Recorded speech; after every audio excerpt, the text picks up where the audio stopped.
Elas tinham uma estrada pela qual poderiam atravessar as montanhas para conquistar a vitória. Penso em outra estrada que um dia custou a vida de nosso bendito Senhor.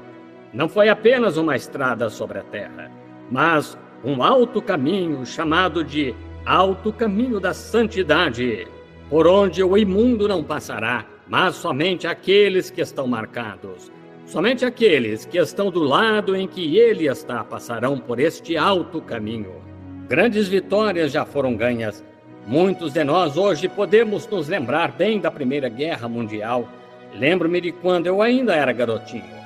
Posso ouvir os apitos sendo soprados e até mesmo os agricultores no campo pararam seus cavalos e acenaram com seus chapéus. Eles gritaram, eles berraram. O que tinha acontecido? A guerra tinha acabado. A vitória foi ganha. A grande economia pela qual estávamos lutando, finalmente tivemos a vitória. Penso nesta última guerra mundial. Eu morava logo do outro lado da rua. E quando os apitos começaram a ser soprados, as pessoas correram para os quintais. Mulheres de aventais tirando-os e balançando-os no ar. Balas voavam por entre as árvores, apitos eram soprados, carros corriam pela rua.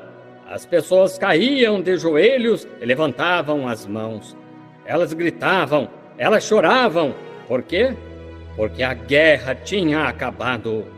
E os abençoados, os queridos rapazes que estavam do outro lado do mar, logo estariam voltando para casa, para eles. Que vitória! Que tempo e emoção para cada coração! Que jubileu! Naquela noite, todos estavam de tão bom humor que você poderia ter entrado no restaurante e comido, e saído sem pagar, não teria problema. Você poderia ter usado o carro de outro, não teria problema. Você poderia ter pedido o que quisesse e provavelmente teria conseguido. Por que motivo? A vitória foi ganha. Os rapazes estavam voltando para casa, estava tudo acabado. E penso, meu irmão, que é uma pena que esse tipo de sentimento não possa ficar o tempo todo. Mas para o cristão esta manhã, a vitória está ganha. Os sinos da alegria estão tocando. A guerra acabou entre Deus e o homem. A vitória foi ganha. Antes que qualquer vitória possa ser ganha, é preciso pagar grandes preços. Oh, que preços! E às vezes eles são muito profundos e deixam grandes cicatrizes, ferindo. Mas, para se ter a montanha, temos que ter o vale. Antes de podermos ter a luz do sol, temos que receber a chuva. Antes de podermos ter a luz, temos de ter a noite. Antes que possamos ter o certo, eles tiveram de fazer o errado, ou você nunca saberia o que é errado. Mas, a fim de conquistar e vencer a maior batalha que já foi ganha, um saiu da glória muitos anos atrás. E ele não tomou sobre si a forma de anjo. Ele não veio como uma pessoa importante. Mas ele ia provar que não se requer mosquetes e balas e bombas atômicas para ganhar uma guerra. Ele se vestiu de humildade como o bebezinho e nasceu numa manjedoura. Não havia sequer um lugar para seu nascimento quando ele veio. Quero que vejam os diferentes materiais de guerra, o que ele usou. Agora, a raça de Adão estava toda em cativeiro.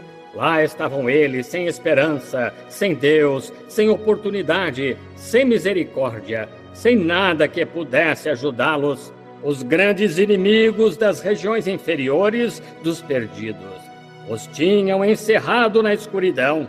Não havia saída, não havia ninguém que pudesse ajudar.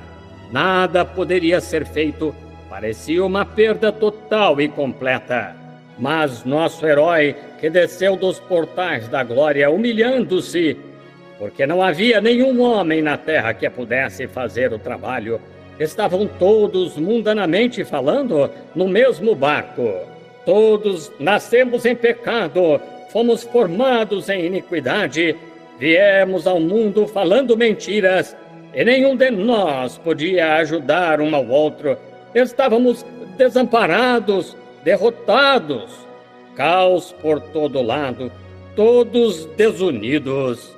Não podíamos guardar leis e cerimônias, descobrindo as fraquezas e assim por diante. Não podíamos fazê-lo. E parecia que toda a raça humana havia sido devastada. E então ele veio, ele desceu, porque ele era no princípio, disse a Bíblia. Ele era a palavra, ele era o Logos que saiu de Deus. E o Logos no princípio era a palavra. E ele se tornou a palavra. Então, quando ele subiu naquele dia glorioso da Páscoa, ele se tornou não só a palavra, mas tornou-se o sumo sacerdote da sua própria palavra. Oh, que coisa gloriosa, irmão Neville! Apenas pensem, ele não é apenas a palavra, mas o sumo sacerdote da sua própria palavra. Como poderíamos duvidar disso? Como poderíamos chegar até ele e não crer que recebemos o que pedimos? Pois ele é a palavra, é o intercessor da palavra. O Logos tornou-se palavra, e a palavra feita carne. E a mesma carne, que era a palavra, recebida na glória, e agora é o sumo sacerdote fazendo intercessão por si mesmo, para a sua palavra.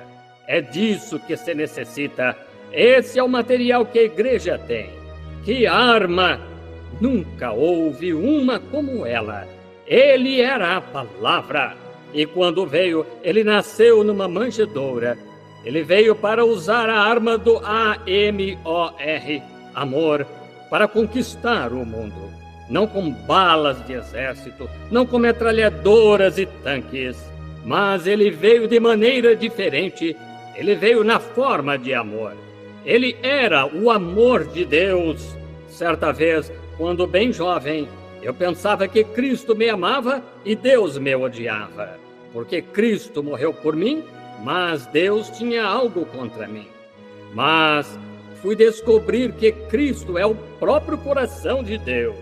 Deus amou o mundo de tal maneira que deu o seu Filho unigênito, para que todo aquele que nele crê não pereça, mas tenha a vida eterna.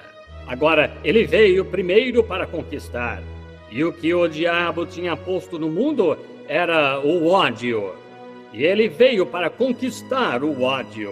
Quando ganhamos nossas batalhas e assim por diante, nas batalhas do mundo, isso sempre deixa continuamente um ódio, porque batalhas desse tipo são do inimigo.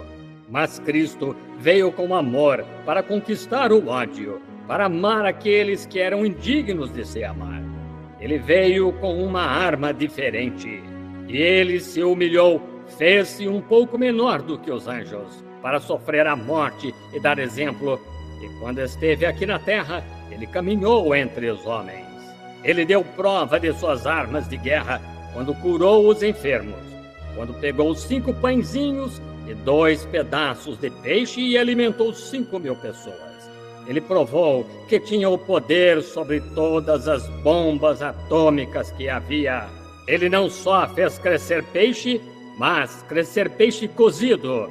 Ele não só fez crescer trigo naqueles pães, mas crescer trigo cozido naqueles pães. Isto mostrou que ele era aquele grande e poderoso conquistador. Ele não só tirou a água do poço, como também transformou em vinho aquela água do poço. Ele provou que tinha poder para conquistar, e ele amou, e sua arma foi o amor.